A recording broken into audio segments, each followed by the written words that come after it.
Hello, everyone. This is Diane McCracken here, and I'm here with my friend Angela Schneider.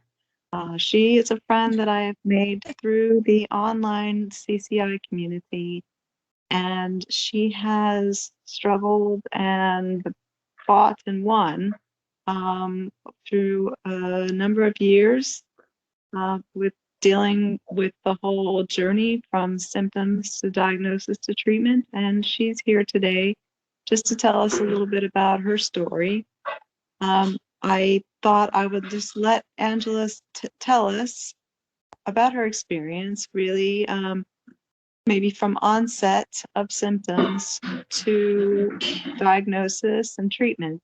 And I think you'll find it very enlightening. Thanks very much, and over to you, Angela.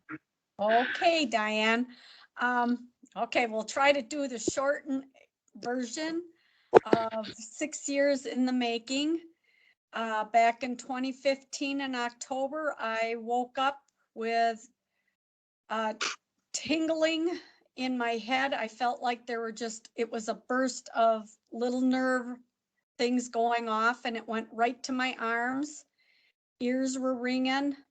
I had a lot of nausea, reflux, heart was palpitating. I actually thought I was having a heart attack at the time because I felt the arms, and I didn't know about the head, but I definitely felt the heart racing like crazy.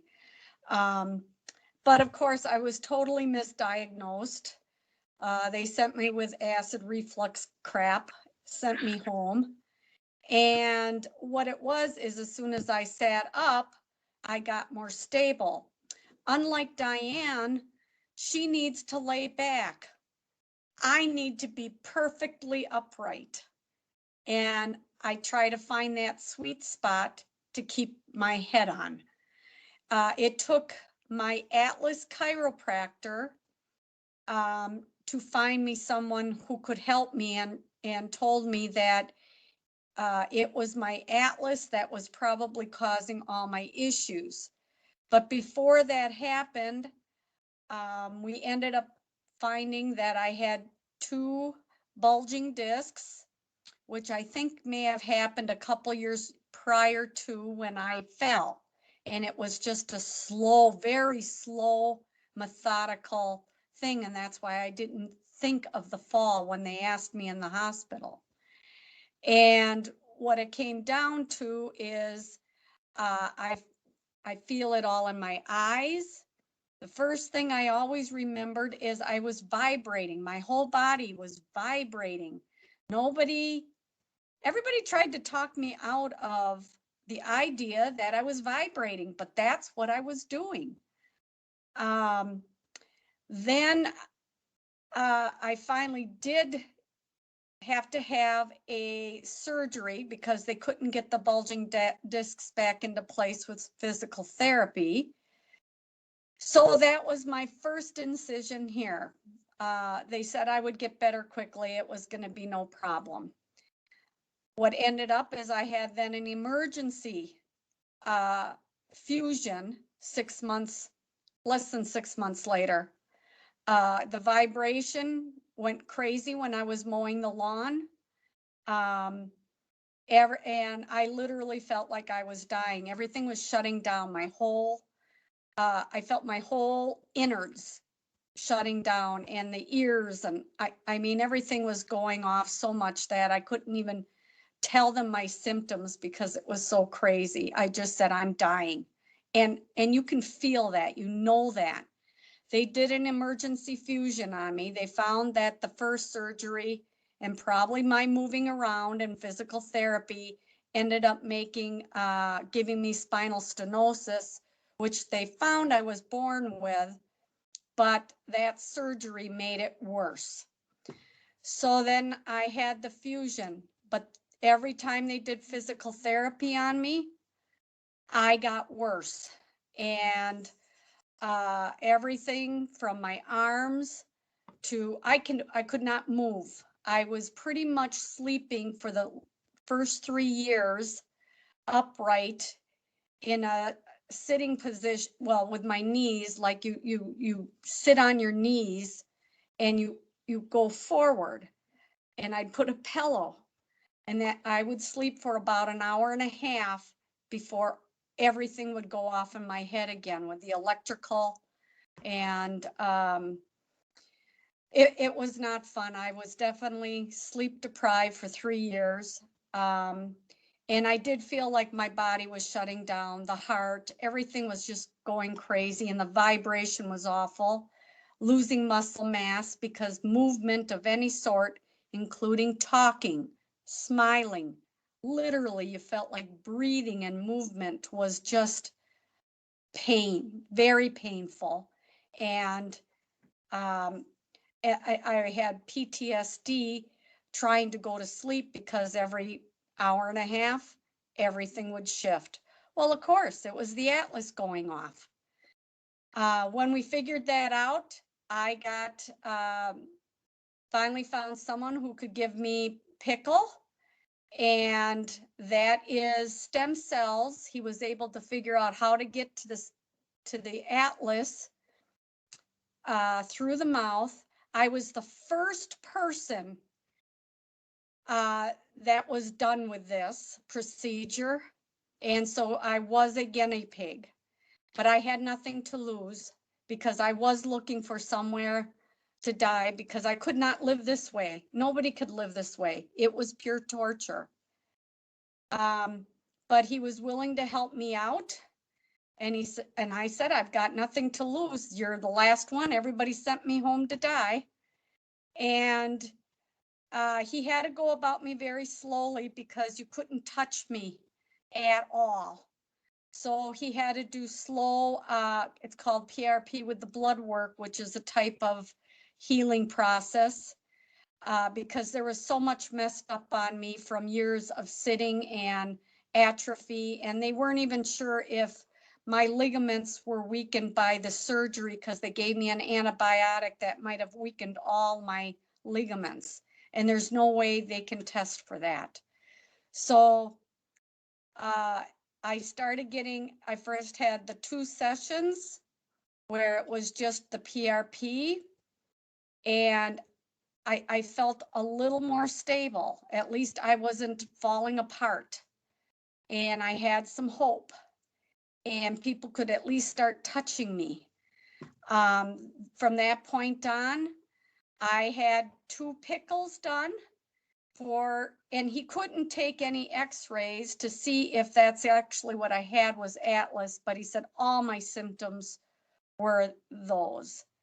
And he did the 2 surgeries. I came back from the second surgery, and unfortunately, because of all the stuff I went through, I ended up getting shingles, and I forgot one other thing. There's been so many things, but they got it all under control. All my doctors were, luckily, they talked to each other, got me stable. But then I had gotten I was rear-ended in a car accident. That set me back. However, since then I had 2 more PICLs. And today, I'm 2 months in from my 4th PICL. I am talking really good. I'm starting to use my arms and hands. I picked up my granddaughter, which was the thrill this weekend, and my atlas did not slide out from it.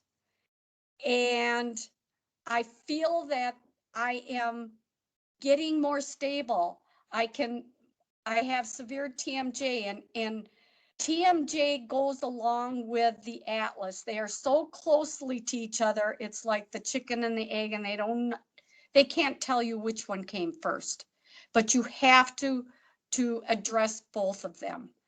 And I got the PRP in here, but now that we got both of them going, I can actually shift side to side without it shaking like crazy.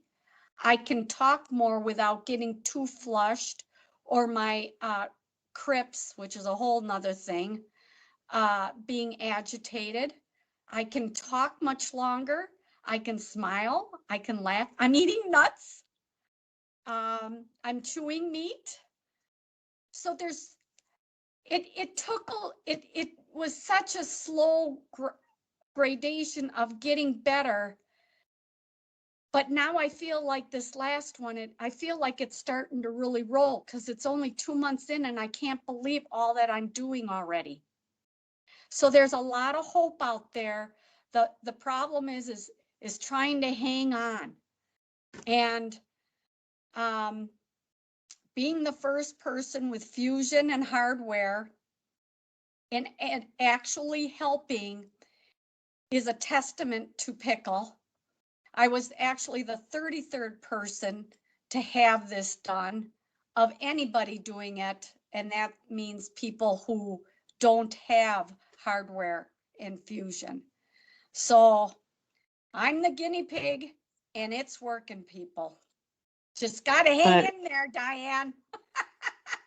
And Angela's support and encouragement and testimony has been a tremendous help to me in my own journey, and I know to some other people as well.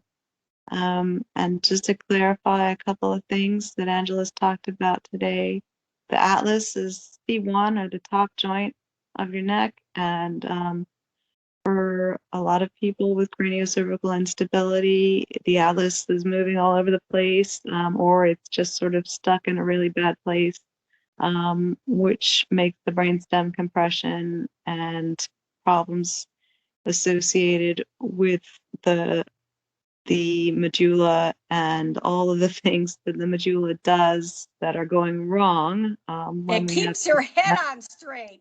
It keeps your head on straight and it keeps your brain in the right place. But if exactly. If your atlas is in the wrong place, your brain ain't working, basically. And the other thing. Oh, the one thing I do want to mention is the depression and the sadness and the emotional ups and down. I really can tell when it's just starting to slide out a little, I instantly become irritable and I start crying. So it is definitely changing. Once you get that stability, it goes away immediately. I mean, the Atlas Chiro puts me back in and it stops. It's that instant. Yeah, which is a really important point because a lot of people with CCI, especially in the early parts of the condition, are told that they just have anxiety, and they do have anxiety, but it is caused by cervical medullary syndrome, which is basically the compression on the brainstem. The other thing is that Angela referenced PICL quite a lot. This is a specific procedure done wherein stem cells are injected through the back of the mouth, and sometimes, as she says, PRP, which is platelet-rich plasma, directly into the ligaments that are at the front of the craniocervical junction and nearby, that would be impossible to access any other way because the spinal cord would get in the way. But I think we've covered a lot of ground here, and Angela, I just wanted to thank you so much for your time and your wisdom and all of the support that you've given to me in this community. And is there anything you want to say before we finish today? Well, I just want to say it's been a 6-year journey, and if you can find the right people and just you can get through it. If I have hardware and it's working, I know it can work without hardware. So it's just pacing yourself, realizing you have to set back and let the body heal itself with the help of PRP and PICL. Because your story is so inspirational and encouraging. And I look forward to talking to you and everybody. This was the first in a series, I hope, of interviews with people with CCI, and we'll cover a range of topics. And thank you so much for watching. Okay, bye.